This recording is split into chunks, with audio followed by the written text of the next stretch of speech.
Originally I'm from New Orleans, Louisiana. I now reside in Durham, North Carolina. I received my convictions in Richmond, Virginia, and that was in 1997.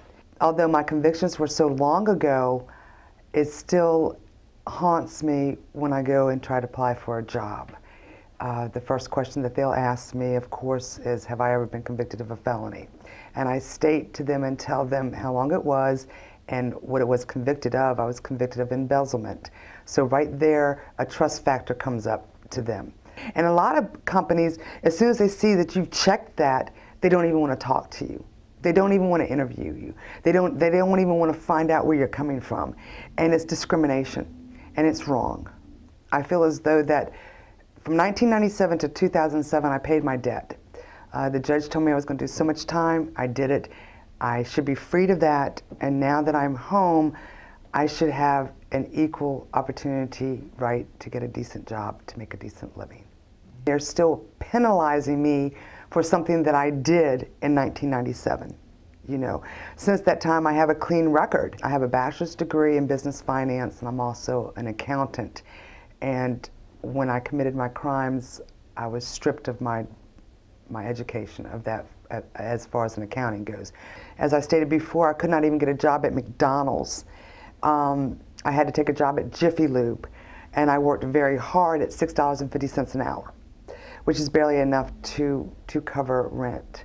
As far as a woman out here, a single woman out here trying to make a living and not go back to the lifestyle that I lived before, it's very discouraging at times. You know, and I think it should be removed. I think it should be, and I think it would be a benefit to a lot of other women and men too, included. You know, because we're haunted with this every single day. Every day we're haunted with this. And it's something that I try to move past. Hi, how you doing? My name is Angel Perry. Originally from Newport News, Virginia. Well, I've been incarcerated a couple of times, but I had 2 felons.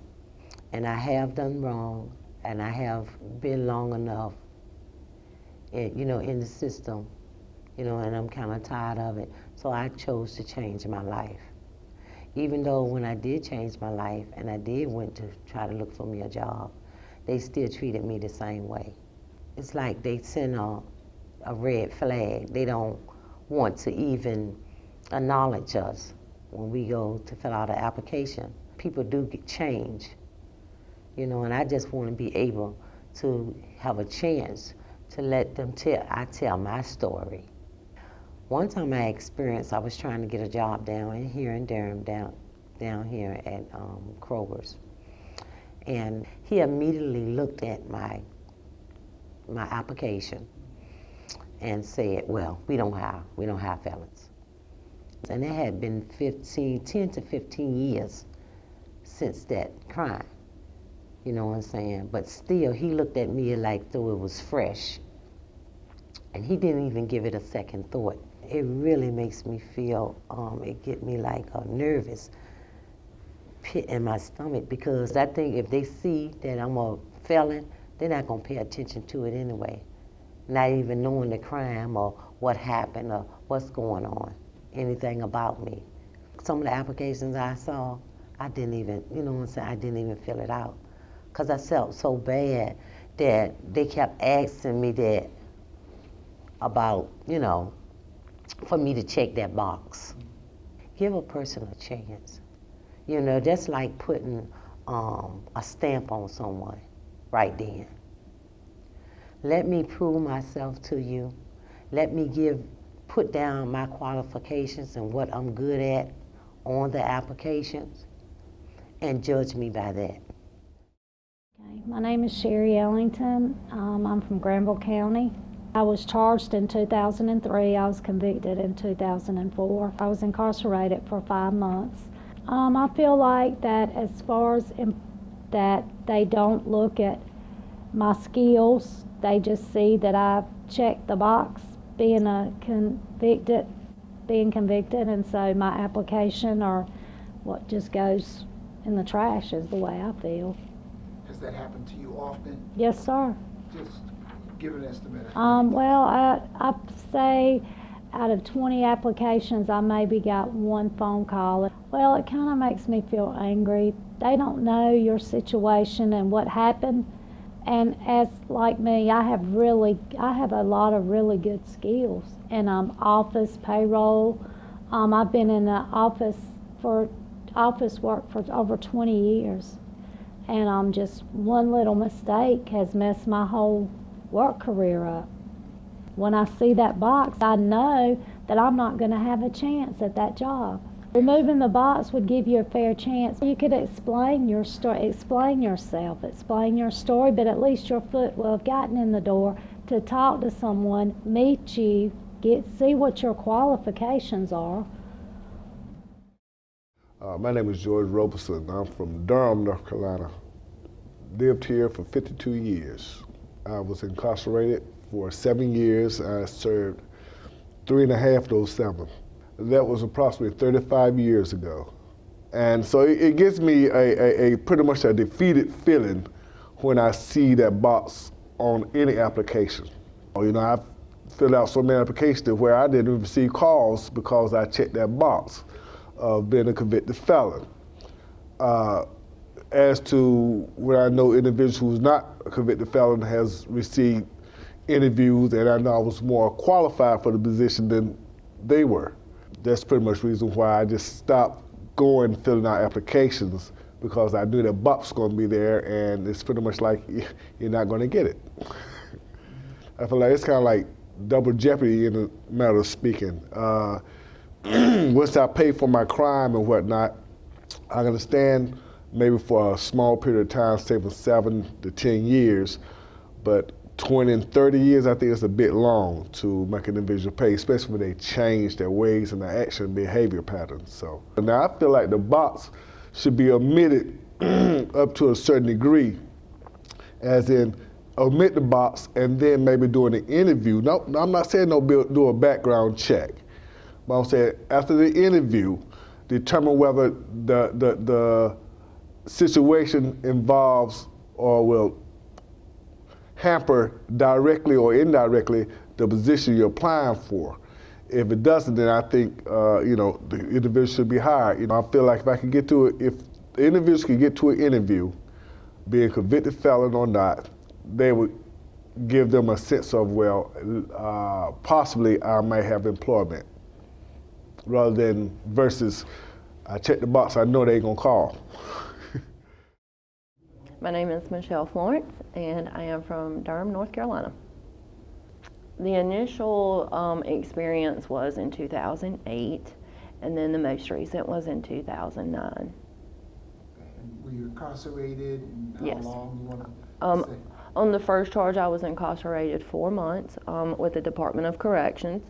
The second charge, I was incarcerated 48 days in the county jail. I think a lot of the problems, especially with being a convicted felon, people see that on the application and you're automatically just disregarded. You don't have a chance. So no phone calls, no interviews, nothing. And I've tried. I have several qualifications, and when they see I'm a convicted felon, they just chunk it in the trash or don't proceed with any interviews or anything. When I see the box, it's kind of overwhelming, discouraging. In a sense, it's kind of like you're violated. I think, you know, the past is the past. A lot of people can change, some people don't. But to me, it's just, it's kind of like an invasion, you know. I understand the reasons they do it, but it's just not, I don't think it's fair. It's definitely discouraging. Regardless of the situation, I will definitely apply, especially if I'm qualified, hoping God will put his hand in and at least give me a chance, but it doesn't seem to work that way. My name is Tashina Clark, and I'm from Durham, North Carolina. It takes a lot out of you when you're looking for a job and looking, And the last thing you want to hear is, no, we can't hire you because you're a criminal record. It's a little difficult. It's been 10 years. It's been a while, but it still haunts me. It has been quite difficult. Just people not understanding that it was a mistake when you were a child.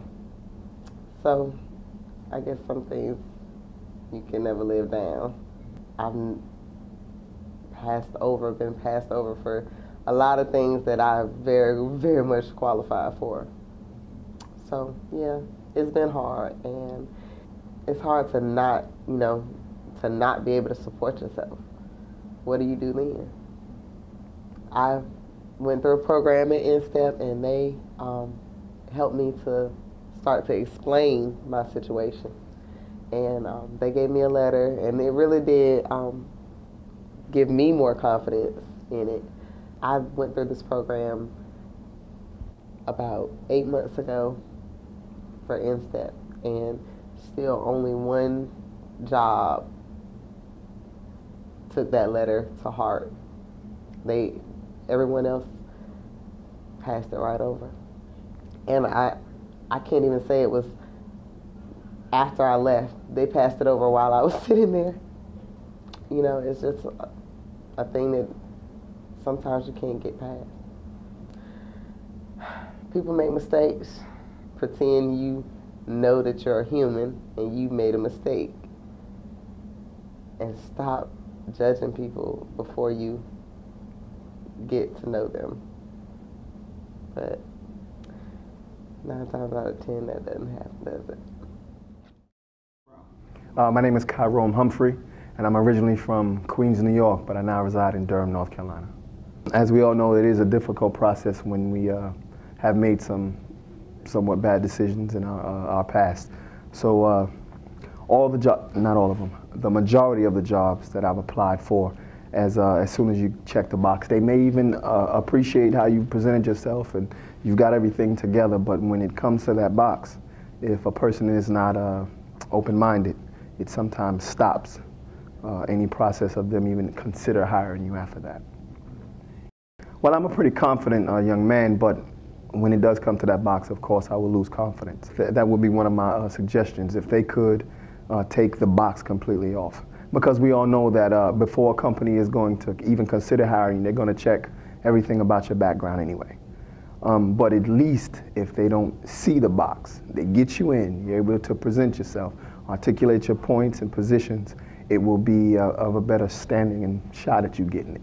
If you present yourself in a way that's professional, that you're ready and willing to work, and that you can be a good asset to the company, it usually will get you the job. So if I can just get in to have an interview, I'm pretty sure I could convince an employer that I'd be a good asset to their company.